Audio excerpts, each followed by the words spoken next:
Nabi melalui ayat ini dikatakan wa innaka la'ala khuluqin azim. Kalau kita buka buku tafsir, itu kita temukan tafsirnya itu wa innaka ya Muhammad la'ala adabin rafi'in jam wa khuluqin fadilin karim. Faqad jama'a Allahu fikal fadail wal kamalat. Engkau hebat, budi pekertinya yang luar biasa, akhlaknya yang mulia. Terhimpun di dalam kepribadian Nabi itu al-fadail wal kamalat, segala macam kemuliaan, kelebihan, kehebatan, keistimewaan, keagungan, itu semuanya ada pada diri Nabi. Maka dipastikan kalau para tafsir, yalah min syarfin azim lam yudrak syahruhu bashar. Tidak pernah ditemukan manusia seperti itu. Maka Allah berikan predikat itu. Rabbul izzati wal jalal yasifu Muhammadan bihadzal wasfil jalil wa innaka la'ala khuluqin azim. Nah, orang-orang yang memperingati kelahiran beliau itu tidak lebih dari ungkapan rasa syukur karena tadi sudah berada di jurang api neraka, Nabi datang diselamatkan. Syukur, wajar tidak karena kita bersyukur itu. Menyampaikan pujian-pujian kepada beliau, wajar enggak kira-kira? Kita memperingati kelahiran seseorang, masa kita caci maki orang itu? Nah, kita cari untayan kata-kata yang indah, yang sastranya tinggi, kita sampaikan kepada beliau. Nah, orang-orang Arab kan piawai dengan syair-syairnya itu, ya, yang disebut dengan qasidah-qasidahnya itu. Al-Nabhani menulis ada 5 jilid Al-Madaih An-Nabawiyah namanya, pujian-pujian kepada Nabi. Ketika kita sampaikan pujian dalam peringatan Maulid, adakah di antara kita yang di dalam hatinya terselipkan keinginan merubah posisi Nabi yang bernama Muhammad itu sebagai Nabi dan Rasul, diangkat dia menjadi Tuhan yang kita sembah? Ada nggak kira-kira? Kita muji, kita angkat beliau sebagai Tuhan, kita minta kepada beliau. Nah, isi peringatan Maulid itu apa kira-kira? Baca Quran. Baca kitab Maulid itu isinya apa? Sejarah. Sejarah. Sejarah itu untuk apa? Mengingatkan kita perjalanan hidup seseorang. Nah, lebih dari itu. Baca Quran, ceramah, sudah habis selesai, keluar hidangan. Nasi kebuli, nasi biryani, nasi uduk, soto betawi, apa ragamnya? Sebagai apa? Ungkapan syukur. Saya mengundang, wajarlah kalau saya menghormati undangan saya sebagai tamu. Karena saya ingat hadis, man kana yu'minu billahi wal yawmil akhir falyukrim dhaifahu. Siapa yang beriman kepada Allah dan hari akhir, maka muliakan tamunya. Cara muliakan tamu macam-macam. Ada yang menyembelih ikan, ada yang menyembelih ayam, ada yang menyembelih kambing, ada kerbau, ada sapi, ada yang menyembelih ayam juga, namanya terong. Itu kan ayam juga, ayam kampung kan. Terong itu Tidak lebih dari itu. Apakah ketika kita memberi makan orang karena gembiranya kita menghormati tamu itu dianggap sesuatu yang mubazir?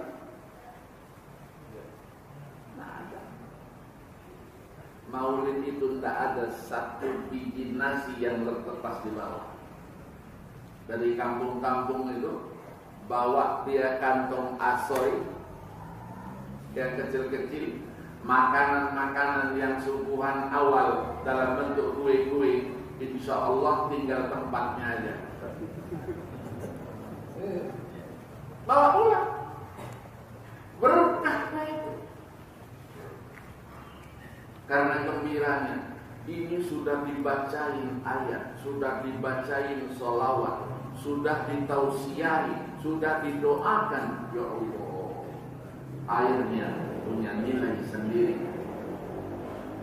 Dibawa airnya pulang, kalau mau minum diteteskan sedikit,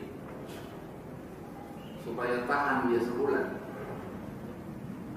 Begitu hebat ya kan? Nah, pertanyaan kita, apakah ini dilarang oleh agama? Nah, ini kita berhadapan dengan kelompok-kelompok yang tekstual. Selama tidak ada dalam Al-Quran, tidak ada sunnah, haram hukum. Kalau begitu, Al-Quran yang ada itu juga haram. Karena Al-Quran itu tidak ada di zaman Nabi. Kan tidak ada Quran mushaf seperti itu, kan tidak ada. Kalian membaca Qurannya yang mana? Memang ada Quran khusus. Kan Quran itu adanya pada zaman setelah Nabi, bukan zaman Nabi. Kalau itu dilarang, sahabat tidak akan melakukan. Maka mereka memahami teks itu tidak hanya teksnya ada pertimbangan-pertimbangan lain yang disebut dengan maslahat, kemaslahatan umat. Kita memperingati Nabi ada maslahatnya, kita dengar ceritanya, kita akan realisasikan dalam kehidupan kita. Nah, mereka yang mengatakan, oh itu salah itu, tidak ada dalam agama, tidak ada. Malah mengatakan, Syekh bilang, di mana yang bid'ahnya itu? Maka saya sering sampaikan kepada saudara-saudara kita yang bodoh-bodoh itu, hadirin, biar kalian tahu apa yang terjadi. Jangan dari luar ngomong di luar ini bid'ah, tunjukkan bid'ahnya yang mana. Tunjukkan bid'ahnya yang mana. Nah, ada yang ada. Dengan mudah bid'ah, syirik. Diusir itu jadi diusir. Orang sudah mengumpul diusir. Coba berangkat dari mana? Dari su'uzon. Karena prasangka yang tidak baik tadi mengira ini adalah sesuatu yang dilarang oleh agama. Nah, kita memuji Nabi. Sehebat apapun bahasa seorang, sedalam apapun ilmu seseorang, sehebat apapun penguasaan terhadap kepribadian Nabi itu, dipastikan apa yang dibuatnya itu tidak ada apa-apanya di sisi Allah. Itu ungkapan. Allah sudah puji, kita puji lagi. Kita kira posisi pujian kita itu di mana? Tapi itulah ungkapan rasa syukur kita. Pujian kita. Maka di Mekah itu kan sudah maulid, tokoh-tokoh itu kumpul, ulama-ulama yang ahli-ahli syair-syair itu menyiapkan syair-syairnya luar biasa, bahasanya luar biasa. Dan bahkan ada seorang waliullah, Syekh Muhammad Amin Al-Qutbi, yang sudah istilahnya uzlah, sudah tidak ketemu lagi sama orang, dia ketemunya hanya sama Tuhan saja gitu. di kamar.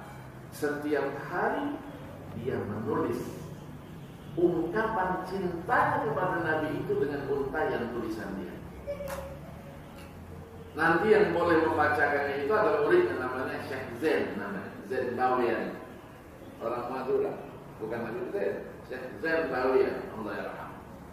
Seorang ulama hafal Quran. Karena dia punya suara khusus. Saya rekaman-rekamannya banyak di rumah. Indah kita, begitu keindahannya. Karena kita mengerti bahasa, pasti nangis. Nah, apakah memuji Nabi sambil nangis bid'ah juga? Kalau kita semua bid'ah. Lah, dia yang ngomong itu bid'ah enggak kira-kira? Dia yang ngomong itu bid'ah enggak? Bid'ah juga. Kan dulu enggak ada juga, kan sekarang ada kan?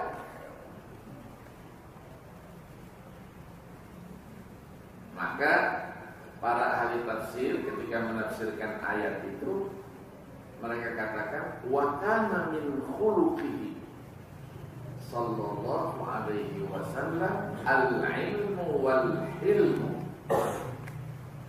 wa kasratul ibadati was-sakha was-sabr was-syukr waz-zuhd wat-tawadhu war-rahmatu wash-shafaqah wa husnul mu'asyarati wal adab wa ghairu dzalika min al-khilal al-'aliyyah wal akhlaq al-fadilah.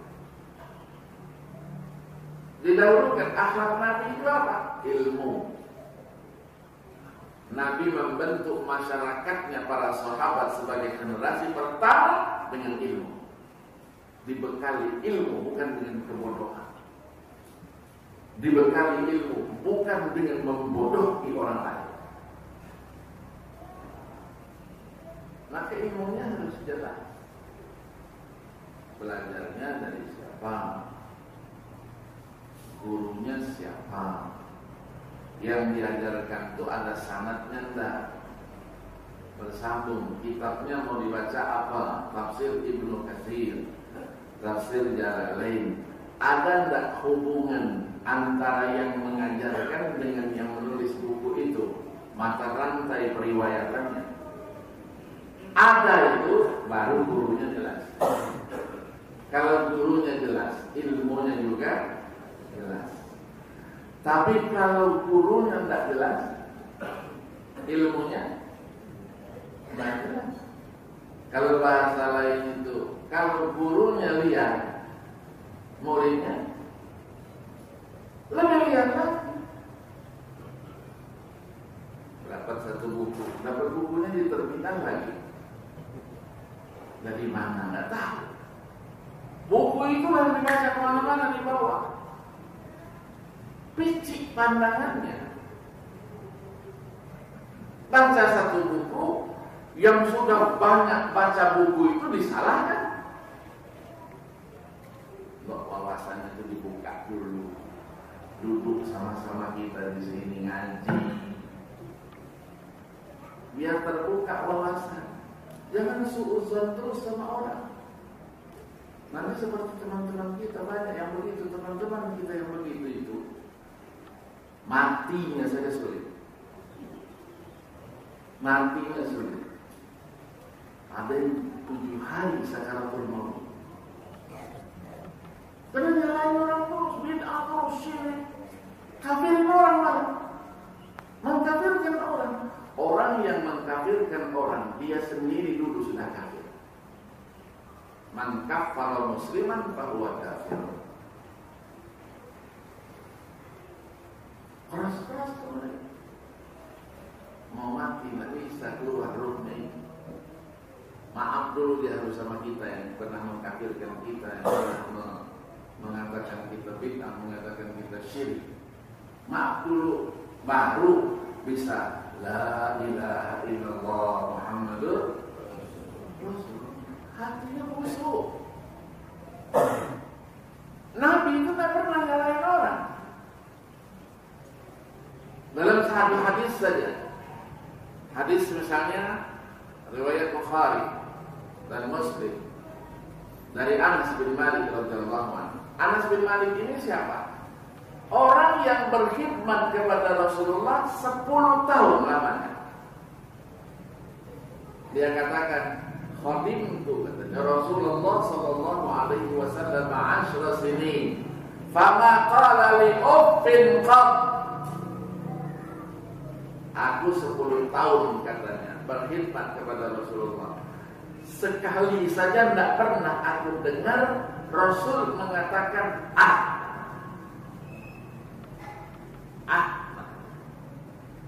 Dia melakukan sesuatu, Rasul tidak pernah mengatakan kenapa yang kamu kerjakan yang ini tidak yang itu. Maka dia katakan, wa kana sallallahu alaihi wasallam ahsanan nasi khalqan wa khuluqan. Maka aku yakin beliau adalah manusia paripurna, manusia yang terbaik.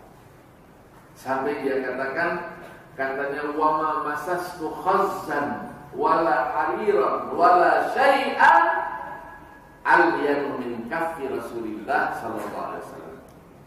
Aku tidak pernah menyentuh barang-barang yang halus seperti sutra atau sesuatu yang lain yang lebih lembut dari telapak tangannya Rasulullah sallallahu alaihi wasallam. Telapak tangannya seperti kapas. Dan aku juga katanya wa ma syamamtu miskan wala irqan atyabu min irqi Rasulillah sallallahu alaihi wasallam. Aku tidak pernah mencium minyak wangi, kasturi, apa saja yang lebih wangi daripada keringatnya Rasulullah sallallahu alaihi wasallam. Ada manusia yang keringatnya wangi. Kita semprot, jalan sedikit kepanasan, buka baju kita, cium, wangi. Bukan wangi, pahit dia. Iya kan? Nabi lewat saja, katanya tatayyabatil majalis wal mahafil. Nabi lewat saja, nabinya sudah pergi, harumnya masih tertinggal. Maka tidak ada manusia seperti itu. Nah, kita sebagai umatnya cinta yang diungkap dengan apa? Kata-kata itu belum ada artinya. Tidak ada artinya. Maka cinta itu posisinya harus melebihi segala-galanya. Ya setelah Allah Subhanahu wa taala tentunya kan. La yu'minu ahadukum hatta akuna ahabba ilaihi min walidihi wa waladihi wan nasi ajma'in. Tak sempurna iman kamu kata Nabi kalau kecintaan kalian kepadaku itu belum melampaui kecintaan kalian kepada kedua orang tua kalian, anak-anak kalian, manusia secara keseluruhan, maka belum dikatakan cinta. Nah, kita ungkapan cinta itu tidak lebih dari itu. Makanya jangan suka su'udzon. Ya, merasa benar sendiri, mengklaim surganya surga sendiri, nerakanya neraka sendiri. Buat dulu surga itu, baru tidak boleh masuk ke sini kecuali kami. Jangan cerita surganya Tuhan. Tuh, ahli neraka itu, Masya Allah. Kita belum pengadilan, belum. Ya Allah mahsyar itu belum. Kok bisa mengklaim itu ahli neraka itu, yang peringati maulid-maulid itu ahli neraka semua? Memang dia sudah pasti masuk surga? Dari mana dia masuk surga? Memang ada kartunya? Iya, ada kartunya. Tidak boleh. Itu bukan akhlaknya junjungan Nabi besar Muhammad sallallahu alaihi wasallam. Itulah yang menghancurkan persaudaraan kita. Innamal mu'minuna ikhwatun fa aslihu baina akhawaykum. Ayat 10 surah Al-Hujurat.